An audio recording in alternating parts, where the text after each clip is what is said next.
Good evening. Please bear with me. I have a bad cough. Um, this new book that we're launching tonight, Bride of War, My Mother's World War II Memories by Ted Macero, and in many ways by her mother Flora Aguilar Jimenez, has several things going for it. It is not just another women's story, being privileged, because for so long, whether in history or in the arts, in the story of civilizations all over the world, it is the men who figure, who do great deeds, who claim to change the world, and always it is their stories that are told and spread across time and space. It is not just another women's story winning back its rightful place at the table of categories as autobiography and memoir, like the men's stories, and not as confessional or creative nonfiction. First, it is about a war, which for men is so major an event with far-reaching implications. But here is war told from the perspective of a woman in love. We know what they say about what women remember, always about feelings and intuition, which are ephemeral and therefore have no impact on a nation's history. A young woman in love, waiting for her soldier husband, is as brave with courage to love, to suffer, and to fight. Her account is not of battles and stratagems, but of wars in humanities. Second is it offers us generations, almost 7 decades later, an archive of daily life in peacetime and in war.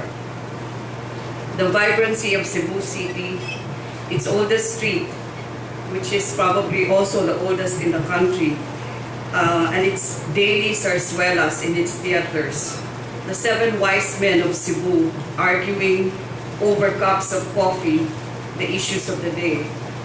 A foot soldier of Antonio Luna instructed to flee to Mindanao from the Americans ending up in Cebu, and so on. Daily life and historical clues or cues. A daily archive too of love and courtship of the times. How holding hands then was scandalous. How a mother decides as right that her daughter go with her mother-in-law instead of her own family when war explodes and they have to evacuate to the remote towns. This is social history par excellence. Third is the way this is written. Real life, fashioned like a novel. It proves how lines are blurred, how telling the real from the unreal has become difficult because of its thorough literary sensibility and the deep sympathy for the characters, more than just mere straightforward. How easily this could have been a novel.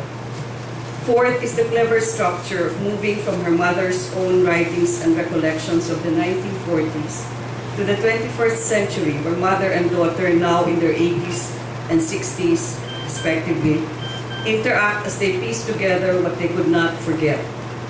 And because memory can be tricky, how the daughter helps the mother navigate through these rivers of remembrances, even as the remembering was too painful.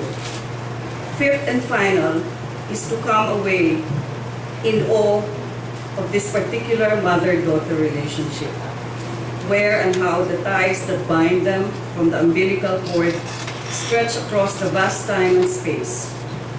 For 3 years after her mother's death, this book that Ted painstakingly worked on seals that bond forever. I hope as readers, we reciprocate this wonderful gesture of Ted and her mother of sharing with us through words their life and loves. By reading this memoir closely and adeptly, we'd find admiration for that which delicately holds all the stories together. On behalf of Anvil Publishing, I congratulate Ted for this book, and thank you for this book.